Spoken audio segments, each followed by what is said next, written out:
Hello students, today we'll be discussing the role of microbes in biogas production. In our previous classes, we have already discussed about the role of microbes in household purpose, in industrial purpose, in medicine and also in sewage treatment plant. In sewage treatment plant, we discussed about aerobic bacteria and anaerobic bacteria. ठीक है, आज हम उन microbes का role biogas production में study करने जा रहे हैं कि कैसे वो हमें हेल्प करते हैं in the production of biogas. ठीक है, अब व्हाट इज बायोगैस. ठीक है, बायोगैस क्या है, इसके माइक्रोब्स है उनकी तो हम स्टडी करेंगे, लेकिन बायोगैस है क्या, इसका कुछ कंपोजिशन होगा. तो सबसे पहले हम बायोगैस का कंपोजिशन लिखेंगे. कंपोजिशन ऑफ बायोगैस इज, सबसे पहले इसमें मीथेन होती है, दैट इज 50 to 70%. ठीक है, मतलब जो बायोगैस है उसका मेन जो कंपोजिशन है वो मीथेन का है. मीथेन 50 to 70% में प्रेजेंट हो सकती है. उसके बाद में कार्बन डाइऑक्साइड जो CO2 है ये 30 to 40% प्रेजेंट है. ठीक है, इसके बाद में hydrogen, hydrogen sulphide and nitrogen भी हो सकती है, लेकिन ये बहुत कम ट्रेस अमाउंट में पाई जाती है. ठीक है, जो मेजर कंपोजिशन है वो तो मीथेन एंड कार्बन डाइऑक्साइड का ही है. They are present in trace amount. कौन? Hydrogen, hydrogen sulphide and nitrogen. इतनी बात क्लियर है. ये है कंपोजिशन, इसको लिख लो, ये बहुत ही इंपॉर्टेंट है. ठीक है, एग्जाम में कई बार पूछा जाता है तो आपको पता होना चाहिए.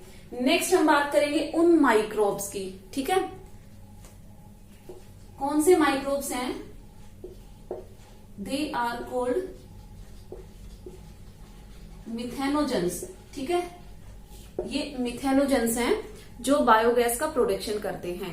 And they are also present in the lumen of cattle. ठीक है, ये मैं आपको पहले भी बता चुकी हूं कि जो कैटल्स का जो ल्यूमेन है, it is a part of their stomach, उसमें पाए जाते हैं. क्योंकि उनका जो फूड है, आप क्या कह सकते हो, वो ग्रेजिंग करती हैं, घास वगैरह खाती हैं. ठीक है, तो सेलुलोजिक मैटर बहुत ज्यादा है, सेलुलोज का अमाउंट ज्यादा है, तो उसके डाइजेशन के लिए कुछ बैक्टीरियाज हैं. ठीक है, वो अनएरोब बैक्टीरियाज हैं, दे आर मिथेनोजेंस, और सेलुलोज का डाइजेशन करते हैं उनके स्टमक में, उनके र्यूमन में. ठीक है, पार्ट ऑफ स्टमक है.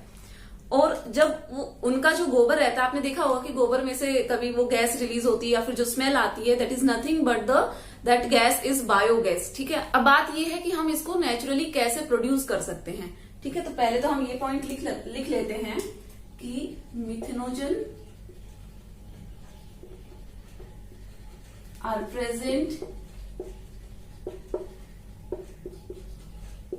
इन the lumen of cattles. Cattles के ल्यूमन में पाए जाते हैं ये. ठीक है, वहां पे क्या फंक्शन होगा? दे डाइजेस्ट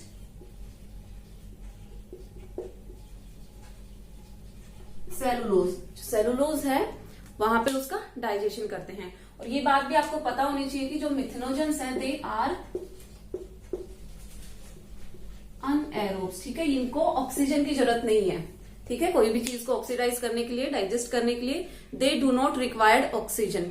ठीक है, इसीलिए हमने इनको कहा है अनएरोब्स. ठीक है, और जिनको ऑक्सीजन की जरूरत रहती है वो क्या कहलाते हैं? एरोबिक बैक्टीरिया या फिर एरोब्स. अब आप थोड़ा सा रिकॉल करने की कोशिश करो.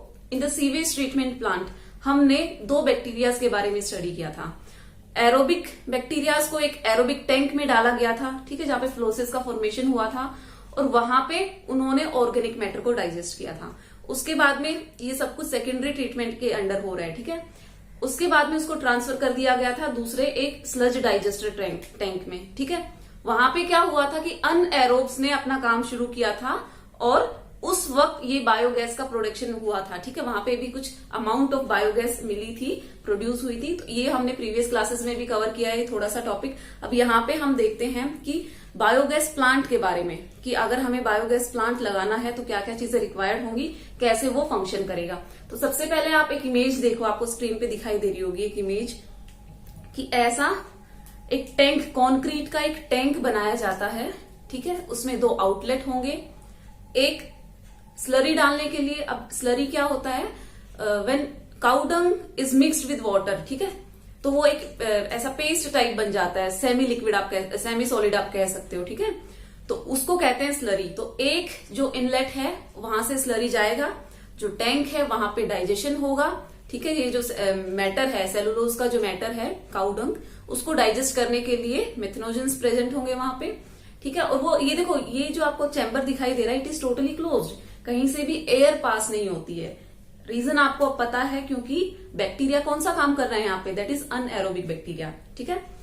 और साइड से एक और आपको दिखाई दे रहा होगा, दैट इज आउटलेट। वो आउटलेट किसके लिए है कि एक तो जो गैस प्रोड्यूस हो रही है बायोगैस, ठीक है, वहां से उसकी सप्लाई के लिए कनेक्ट कर दिया गया है पाइप से। और दूसरा जो आउटलेट है कि अब जो स्लरी जिसपे काम हो चुका है, बैक्टीरिया ने जिसको डाइजेस्ट कर चुके हैं, स्पेंट हो चुकी है एक तरीके से, वो उसको बाहर निकालना है। और उसको जब बाहर निकालेंगे तो वो भी कोई वेस्ट मटेरियल नहीं है, उसका भी यूटिलाइजेशन किया जाएगा। किसमें? उसका यूटिलाइजेशन एज ए फर्टिलाइजर खेतों में डालने के लिए किया जाएगा।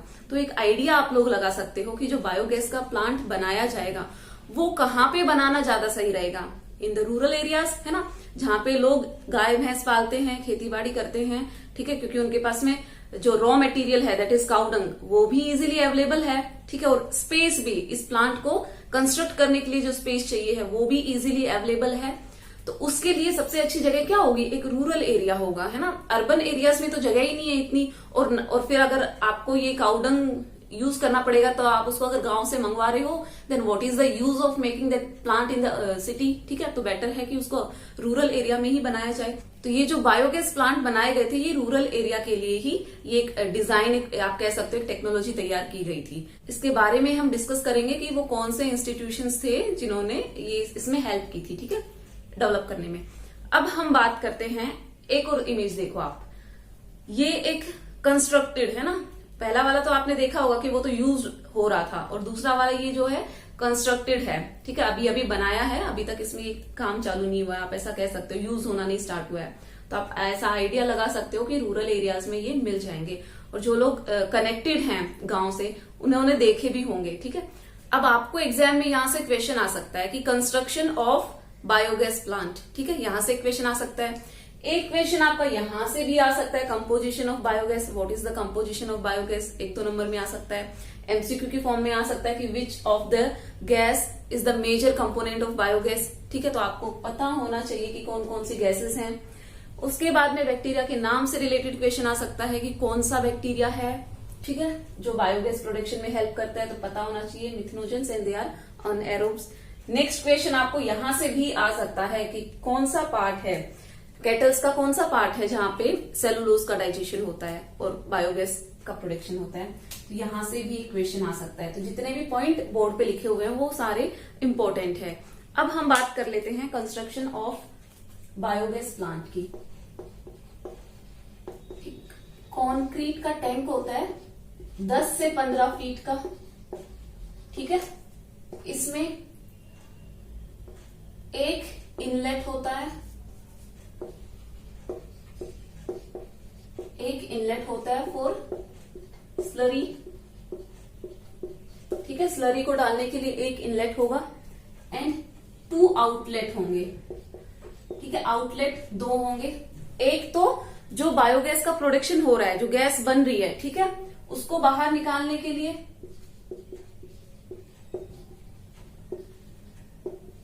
बायोगैस के लिए पाइप जो कनेक्टेड होगा उसको बाहर निकालने के लिए। दूसरा जो स्पेंट स्लरी है उसको बाहर निकालने के लिए, ठीक है, कि जो जिस पे काम हो चुका है उसको बाहर, उस स्लरी को आप बाहर निकालेंगे and this will be used as fertiliser, ठीक है। ये मैं सिर्फ पॉइंट ऐसा लिख रही हूं, तो आप साथ साथ सुनते भी जाना कि मैं बोल क्या रही हूं, कहीं आप चीजों को ऐसे ही समझ लो। इसी से रिलेटेड ये पॉइंट आ गया, इसलिए मैं इसको यहाँ पे लिख रही हूं कि फर्टिलाइजर के रूप में इसको यूज किया जाएगा, किसको? स्पेंट स्लरी को। अब एक और फ्लोटिंग लिड होगा, ठीक है, फ्लोटिंग लिड। अब ये फ्लोटिंग लिड क्या है? देखो आपने जो डायग्राम देखा है उसमें तो ऐसा कुछ अपने को दिखाई नहीं दिया है फ्लोटिंग लिड, क्योंकि वो तो पूरा ही कंक्रीट का बना हुआ है, जो डोम लाइक स्ट्रक्चर है, ठीक है। वहां पे उस वाले पोर्शन में क्या हो रहा है कि गैस इकट्ठी हो रही है, बायोगैस कलेक्ट हो रही है, और उसके ऊपर आपको एक आउटलेट दिख रहा होगा कि वहां से पाइप कनेक्ट किया हुआ है और वहां से वो गैस निकाल ली जाएगी। बट आपके एनसीईआरटी में एक चीज और मेंशन है, अब इसका डिजाइन थोड़ा बहुत वेरी कर सकता है ना बायोगैस प्लांट का, तो एक फ्लोटिंग लिड लगा दिया जाएगा। फ्लोटिंग लिड का मतलब क्या है, अब देखो कि जो गैस है, ठीक है, वो प्रेशर एक्सर्ट करेगी, मतलब जितनी अमाउंट ऑफ बायोगैस प्रोड्यूस हो रही है अब वो पुश करना स्टार्ट करेगी ना, क्योंकि उसका जो आउटलेट अभी वो बंद है, ठीक है, डायरेक्टली अभी कनेक्ट नहीं हुई है पाइप से, आउटलेट बंद किया हुआ है, लॉक किया हुआ है एक तरीके से, तो एक प्रेशर बिल्डअप होगा, तो जो फ्लोटिंग लिड है वो ऊपर उठना स्टार्ट करेगा, और जब जितना वो ऊपर उठ जाएगा वहां से अंदाजा लगाया जाएगा कि कितनी बायोगैस, उस पर मार्किंग लगी रहती है, तो वहां से एक अंदाजा मिल जाएगा कि कितनी बायोगैस प्रोड्यूस हो चुकी है, मतलब enough amount of biogas has been produced कि अब हम उसको यूज कर लेंगे, ठीक है। किचन में कुकिंग के लिए काम में आ जाती है, लाइटनिंग के लिए काम में आ जाती है, तो इसके यूजेस भी हैं, हाउस होल्ड यूजेस हैं, ठीक है। इसलिए जो फ्लोटिंग लिड है ना, उसका मेन फंक्शन बस यही है कि हमें ये पता चल जाएगा, जैसे ही वो उठ के ऊपर की तरफ आएगा तो हमें ये पता चल जाएगा कि हाँ बायोगैस बन चुकी है अंदर, तो अब हम उसको निकाल सकते हैं, ठीक है। इतनी चीजें क्लियर है यहाँ पे। अब दो इंस्टीट्यूशंस के नाम आपको याद होने चाहिए, that is IARI, Indian agricultural research institute,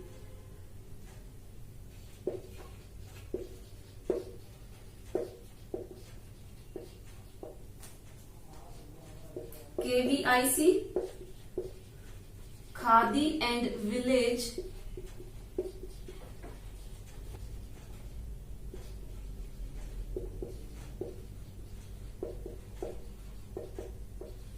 khadi and village industries commission, ठीक है। ये दो ऐसे इंस्टीट्यूट्स हैं जिन्होंने ये टेक्नोलॉजी को डेवलप करने में हेल्प की थी और गांव में, रूरल एरियाज में ये बायोगैस के प्लांट्स लगाए थे। इनकी फुल फॉर्म एग्जाम में आती है, ठीक है, तो आपको पता होना चाहिए कि इनकी फुल फॉर्म क्या है। तो ये वाला पार्ट तो यहीं पे कंप्लीट होता है। अब हम जो नेक्स्ट पार्ट है वो डिस्कस करेंगे, microbes in bio control agent, ठीक है, microbes as bio control agent. अभी हम ये नेक्स्ट टॉपिक डिस्कस करेंगे। अब हम देखेंगे microbes as bio control agent. अब हमें पता होना चाहिए कि ये बायो कंट्रोल एजेंट है क्या, ठीक है, जहां पे यूज हो रहा है माइक्रोब्स का। तो आपको पता होगा, आपने पेस्ट कंट्रोल नाम सुना होगा, ठीक है, कि पेस्ट को कंट्रोल करने के लिए कुछ केमिकल्स स्प्रे किए जाते हैं, जिससे कि वो जो पेस्ट हैं, जो कि आप कह सकते हो एफिड्स वगैरह, मॉस्किटो वगैरह, ये जितने भी हैं ये मर जाते हैं एक तरीके से। आपके घर में भी आते होंगे पेस्ट कंट्रोल वाले।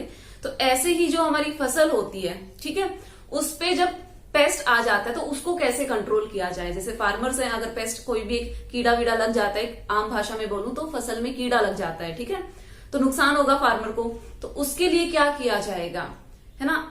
जनरली क्या किया जाता है कि केमिकल्स का स्प्रे कर दिया जाता है, जिसकी वजह से जो हार्मफुल पेस्ट है वो तो मर ही जाता है, लेकिन जो यूजफुल इंसेक्ट है वो भी मर जाता है, ठीक है। तो एक तरीके से नुकसान ही हो रहा है यहाँ पे। तो उसके लिए क्या करना पड़ेगा कि हम केमिकल्स को ना यूज करें और उनकी जगह पे एक ऑल्टरनेटिव देखें माइक्रोब्स का। अब माइक्रोब्स के बारे में बात करने से पहले हम थोड़ी सी बात करेंगे नेचुरल प्रीडेटर्स की, ठीक है, जो पेस्ट के लिए नेचुरल प्रीडेटर का काम करते हैं। उसमें से आपने देखा होगा, आप स्क्रीन पे देखो एक इमेज आपको दिखाई दे रही होगी, इसको हम बोलते हैं लेडी बर्ड बीटल, ठीक है। इस पे ये ऑरेंज या रेडिश कलर का होता है और इस पे स्पॉट, ब्लैक कलर के स्पॉट बने रहते हैं। ये देखो इसके साइड में जिसपे ये फीड कर रहा है, दे आर अफीड्स, ठीक है, तो ये अफीड्स पे फीड करता है। ऐसे ही आपने देखा होगा, जिसको हम एक नॉर्मल सी लैंग्वेज में बच्चे हेलीकॉप्टर बोल देते हैं, जिसकी इमेज भी आपको दिखाई दे रही होगी, दैट इज ड्रैगन फ्लाई, ठीक है। जो ड्रैगन फ्लाई है वो भी हमारे लिए हेल्पफुल है, क्यों, क्योंकि वो मॉस्किटोज पे फीड करती है, ठीक है। तो एक तरीके से ये भी तो पेस्ट को मैनेज करने का काम कर रहे हैं ना, कि पेस्ट को इराडिकेट कर रहे हैं, मतलब खत्म कर रहे हैं एक तरीके से। अब तो ये तो बात हो गई इन नेचुरल प्रीडेटर्स की, तो ये लिख देते हैं, ड्रैगन फ्लाई किस पे फीड करती है, मॉस्किटो पे, ठीक है। ऐसे ही जो लेडी बर्ड बीटल, ये किस पे फीड करती है, अफीड्स पे, ठीक है। तो ये तो एक तरीके से एक नेचुरल कंट्रोल हो गया अपने आप ही, कि हमने कुछ नहीं इंट्रोड्यूस किया, अपने आप ही ये कंट्रोल हो रहा है, पेस्ट कंट्रोल अपने आप हो रहा है एक तरीके से।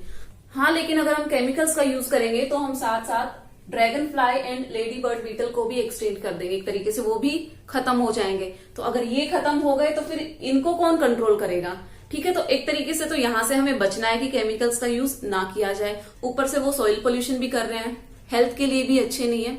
अब हम आते हैं माइक्रोब्स का। माइक्रोब्स का क्या रोल है? एक माइक्रोब है दैट इज बैसिलस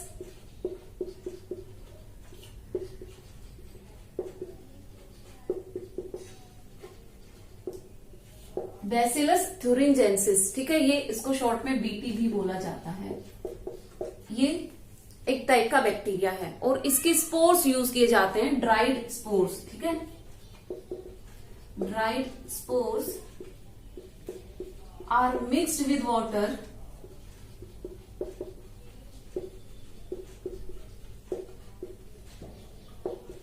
एंड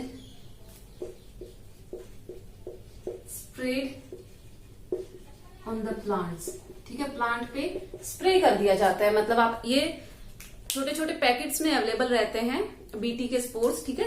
इसको हम बोलते हैं बैसिलस थुरिंजेंसिस। इसकी फुल फॉर्म कई बार एग्जाम में पूछी जाती है, तो ये भी आपको पता होना चाहिए। और इसका बायोटेक्नोलॉजी में भी एक यूज है, ये हम उस चैप्टर में स्टडी करेंगे। तो यहाँ पे क्या हो रहा है कि इसके ड्राइड स्पोर्स को आप वाटर में मिक्स करके स्प्रे कर रहे हो, ठीक है। किसी केमिकल को नहीं स्प्रे कर रहे हो आप, तो एक माइक्रोब को स्प्रे कर रहे हो, ठीक है। और ये स्पेसिफिकली किसके अगेंस्ट काम करता है?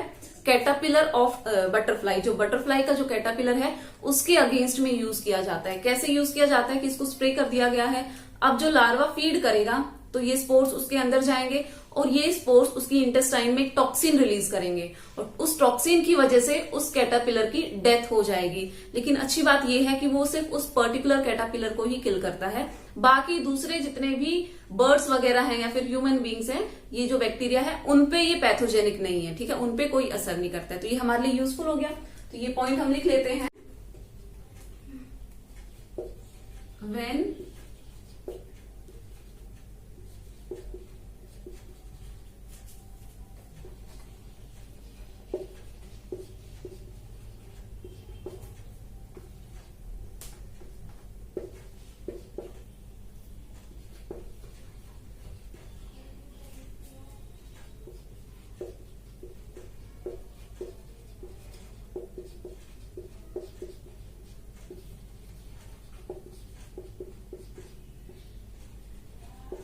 ठीक है, ये पॉइंट भी हमने लिख लिया है। अब यहां तो बात हो गई है एक माइक्रोब की। दूसरा माइक्रोब वायरस की बात करेंगे, पर्टिकुलरली बैक्यूलो वायरस, ठीक है। अब हम बात करते हैं बैक्यूलो वायरस के बारे में, ठीक है। एक जीनस है दैट इज न्यूक्लियोपॉलीहेड्रोवायरस। जो न्यूक्लियोपॉलीहेड्रोवायरस है इसी का एक मेंबर है, एक वायरस है दैट इज बैक्यूलो वायरस। ये हमारे लिए कैसे as a bio control agent काम करता है, अब हम ये देखेंगे कि ये इंसेक्ट एंड अर्थ्रोपोड्स पे, ठीक है। मेनली इंसेक्ट तो आपको पता ही होगा कि क्लास इंसेक्टा में आते हैं, अर्थ्रोपोड्स में ही आते हैं। और जो बाकी के मतलब इंसेक्टा के अलावा जो अर्थ्रोपोड्स हैं, ठीक है, उस पे ये अटैक करता है, क्या? बैक्यूलो वायरस, ठीक है। ये स्पीसीज स्पेसिफिक है। अब ये स्पीसीज स्पेसिफिक का मतलब क्या है कि ये इन जनरल नहीं यूज हो सकता कि अच्छा सारे के सारे अर्थ्रोपोड्स पे यूज हो गया, पूरे के पूरे इंसेक्टा ग्रुप को ही खत्म कर देगा, नहीं। ये एक पर्टिकुलर स्पीसीज पे ही अटैक करेगा, ठीक है, उसी को किल करेगा। तो ये एक स्पीसीज स्पेसिफिक है, उसी के लिए हार्मफुल है, बाकी के लिए हार्मफुल नहीं है, ठीक है। नेक्स्ट, नैरो स्पेक्ट्रम इंसेक्टिसाइडल, मतलब ये आपने पहले भी पढ़ा होगा, अगर ये टर्म सुना होगा कि narrow spectrum and broad spectrum, दो अलग अलग टर्म होते हैं। नैरो का मतलब अगर एक इंग्लिश टर्म में अगर देखा जाए तो नैरो का मतलब क्या होता है? पतला, एक लो रेंज में, ठीक है, बहुत ज्यादा ब्रॉड रेंज नहीं है, एक लो रेंज है। उस नैरो स्पेक्ट्रम में ये काम करता है, मतलब कुछ गिने चुने कुछ ही ऑर्गेनिजम्स हैं, कुछ ही पेस्ट हैं जिसपे ये काम करेगा। जैसे आपको एक एग्जांपल देती हूँ समझने के लिए, कि आपको जब फीवर जैसा लगता है, हेडेक होता है, या ऐसा लगता है कि अंदर से अच्छा नहीं लगता है, अच्छा नहीं फील हो रहा है, तो आप क्या करते हो? आप पीसीएम खा लेते हो, है ना। एक जनरल सी मेडिसिन खा लेते हो किसी के लिए भी कि भाई पीसीएम खा लो ठीक हो जाओगे। तो ये किस लिए काम कर रही है? एक ब्रॉड स्पेक्ट्रम हो गया। ऐसे ही एंटीबायोटिक कि कोई इन्फेक्शन हो गया है ना, या फिर फीवर 3 से ज्यादा दिन तक आ गया है, तो आप एक एंटीबायोटिक खा लेते हो कॉमन सी, एजिथ्रोमाइसिन, ठीक है। तो ये एक ब्रॉड स्पेक्ट्रम मेडिसिन हो गई कि एक बहुत सारी वेराइटी ऑफ माइक्रोब पे काम कर जाएगी, वेराइटी ऑफ बैक्टीरिया पे काम कर जाएगी, आप ऐसा कह सकते हो। लेकिन एक स्पेसिफिक, जैसे कि आप समझ लो कि अभी कोरोना वायरस चल रहा है, ऐसा तो नहीं है ना कि कोई भी वैक्सीन लगा देंगे तो आप सही हो जाओगे उससे, नहीं, उसकी वैक्सीन अभी तक बन नहीं पाई है क्योंकि वो उस पर्टिकुलर उसी के लिए बनानी है। हमें एक नैरो स्पेक्ट्रम मेडिसिन चाहिए, ना कि बहुत सारे वायरसेस पे जो काम कर जाए, ऐसी मेडिसिन नहीं बना रहे हम, ऐसी वैक्सीन नहीं बना रहे। तो आई होप अब आपको समझ में आया होगा कि क्या है नैरो और क्या है ब्रॉड। जो बहुत सारे माइक्रोब्स पे के अगेंस्ट यूज कर ली जाए वो कहलाती है ब्रॉड स्पेक्ट्रम, ठीक है। और जो नैरो मतलब स्पीसीज स्पेसिफिक और कुछ गिने चुने माइक्रोब्स के अगेंस्ट ही काम करती हो वो कहलाएगी नैरो स्पेक्ट्रम। तो ऐसे ही जो बैक्यूलो वायरस है ना, ये एक नैरो स्पेक्ट्रम का इंसेक्टिसाइडल है, ठीक है। जैसे कि कुछ अर्थ्रोपोड्स और कुछ इंसेक्ट के अगेंस्ट ये काम करता है। अब अच्छी बात ये है कि ये बाकी के और जो दूसरे ऑर्गेनिजम्स है, लाइक बर्ड्स हो गए या फिर हम हैं, ठीक है, दूसरे प्लांट हैं, उनके लिए ये कोई भी नेगेटिव इम्पैक्ट शो नहीं करता है। मतलब कि ये स्पीसीज स्पेसिफिक है कि पर्टिकुलर उसी स्पीसीज को किल करेगा, उसी पेस्ट की स्पीसीज को किल करेगा, बाकियों को किल नहीं करेगा। ऐसे ही नेक्स्ट आते हैं हम एक फंगस के ऊपर, ठीक है। वो फंगस भी हमारे लिए as a bio control agent का काम करती है। दैट फंगस इज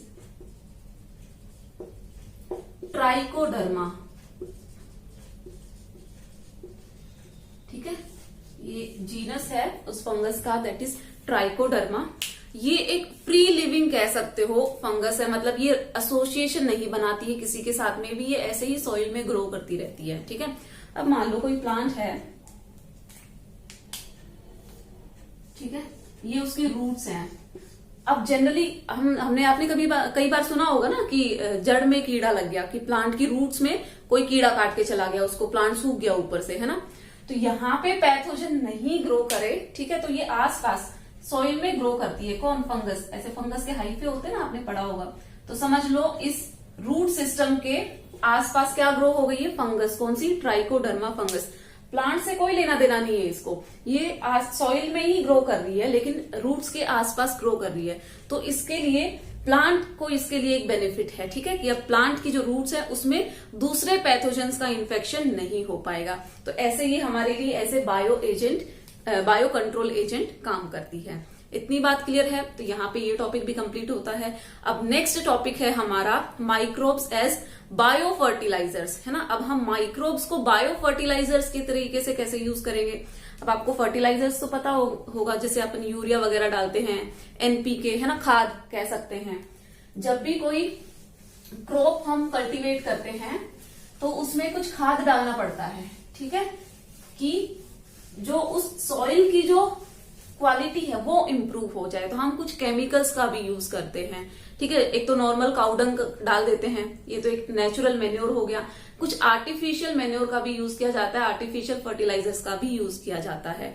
तो यहाँ पे हम उनको ना यूज करते हुए कुछ माइक्रोब्स को यूज करेंगे, जो कि सॉइल की क्वालिटी को इम्प्रूव कर देगा, ठीक है। जब सॉइल की क्वालिटी इम्प्रूव होगी तो फसल अपने आप अच्छी खासी हो जाएगी, जो प्लांट है उसको अच्छा खासा न्यूट्रिशन मिलेगा और उसकी ग्रोथ भी अच्छी होगी। तो अब वो कैसे माइक्रोब्स हैं जो हमारे लिए एज ए बायो फर्टिलाइजर्स का काम करेंगे, उनके बारे में भी हम स्टडी करेंगे। सबसे पहले हम डेफिनेशन लिख लेते हैं बायो फर्टिलाइजर्स की, ठीक है।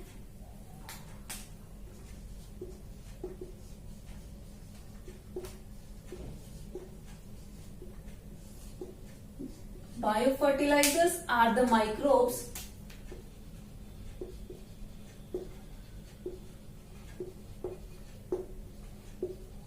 which improve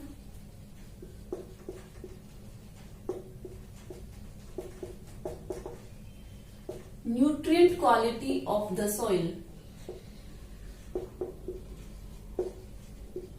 ठीक है। ये क्या है? बायोफर्टिलाइजर्स क्या है? Biofertilizers are the microbes which improve the nutrient quality of the soil. Soil की क्वालिटी को improve कर देते हैं। अब ये हम किस किस सेंस में यूज कर सकते हैं इन बायोफर्टिलाइजर्स को? एक तो हो गया आपका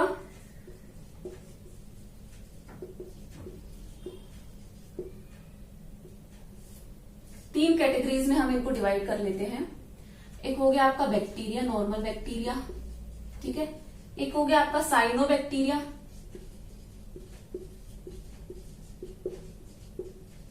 और एक हो गया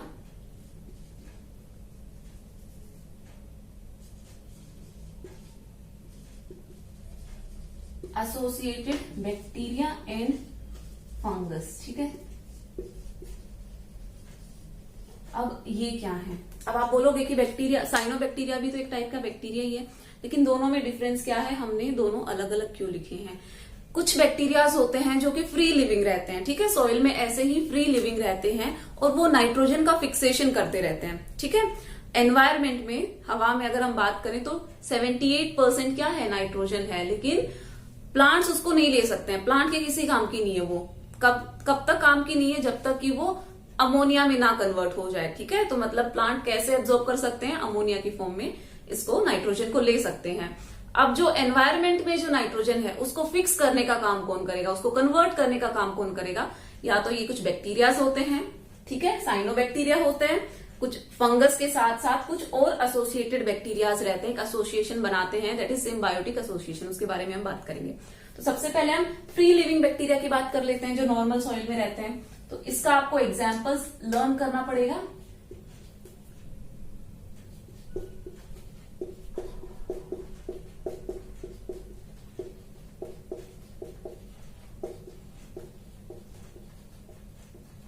ठीक है, एजोस्पिरिलम एंड एजोटोबैक्टर, ये दोनों के दोनों क्या है? फ्री लिविंग माइक्रोब्स हैं। अब आपको एक इमेज दिखाई दे रही होगी, ठीक है, बायो फर्टिलाइजर्स है ना, एक इमेज है ये किसान यूज करते हैं, जो ऑर्गेनिक फार्मिंग करते हैं उसमें इन्हीं का यूज किया जाता है, ना कि आर्टिफिशियल फर्टिलाइजर्स का यूज किया जाता है, ठीक है। तो ये दो एग्जाम्पल्स हो गए फ्री लिविंग बैक्टीरिया के, नॉर्मली जो सॉइल में पाए जाते हैं, और वो क्या करते हैं? वो नाइट्रोजन फिक्सेशन का काम करते हैं। अब आते हैं साइनोबैक्टीरिया पे। आपको पता होगा, आप 11th में पढ़ के आए हो कि जो साइनोबैक्टीरिया हैं वो एक फिलामेंटस स्ट्रक्चर बनाते हैं, जैसे कि कुछ ऐसा स्ट्रक्चर बनाते हैं, ठीक है, ऐसा फिलामेंटस स्ट्रक्चर होता है और एक कवरिंग रहती है इनके ऊपर, ठीक है, एक शीट लाइक स्ट्रक्चर बना रहता है, और एक सेल स्पेशलाइज्ड हो जाता है नाइट्रोजन फिक्सेशन के लिए, ठीक है, और ये कहलाता है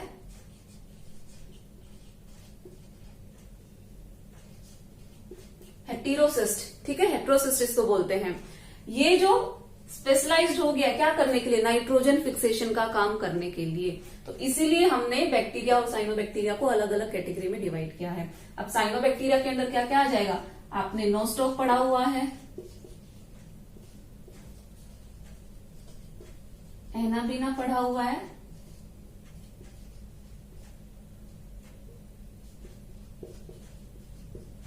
ओसिलिटेरिया भी आपने पढ़ा हुआ है, ठीक है। तो 3 एग्जाम्पल हमको यहां से लर्न करने पड़ेंगे। ये किसमें आते हैं? ये साइनोबैक्टीरिया में आते हैं। तो as a free living bacteria की बात करेंगे तो एजोस्पिरिलम एंड एजोटोबैक्टर। उसके बाद में अगर हम साइनोबैक्टीरिया की बात करेंगे तो नोस्टॉक, एनाबेना एंड ओसिलिटेरिया।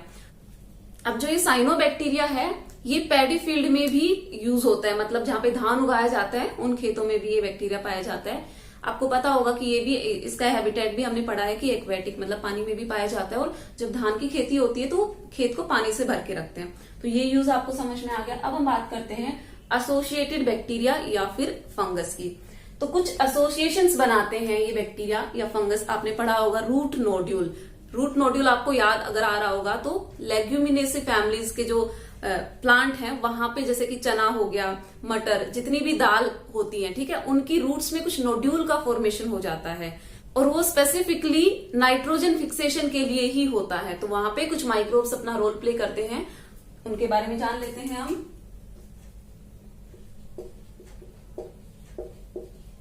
राइजोबियम का नाम आपने सुना होगा, ठीक है, ये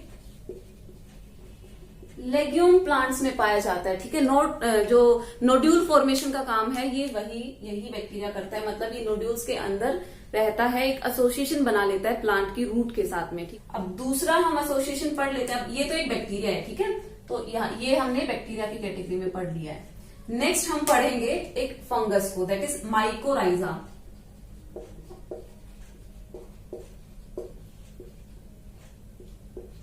ठीक है, नाम से ही समझ में आ रहा होगा, माइको मतलब फंगस, माइकोलॉजी हम बोलते हैं, स्टडी ऑफ फंगस। ये क्या करता है कि ये प्लांट की रूट के साथ में एक एसोसिएशन बना लेता है, मतलब उसी के साथ ग्रो करेगा रूट के साथ में।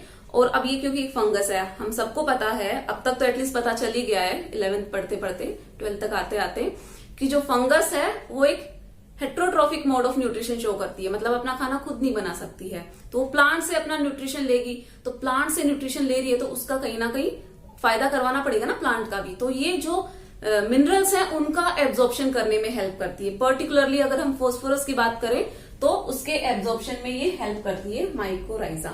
इतनी बात क्लियर है।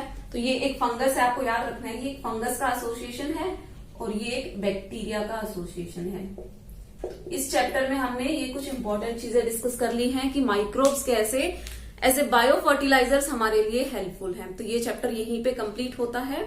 Thank you so much.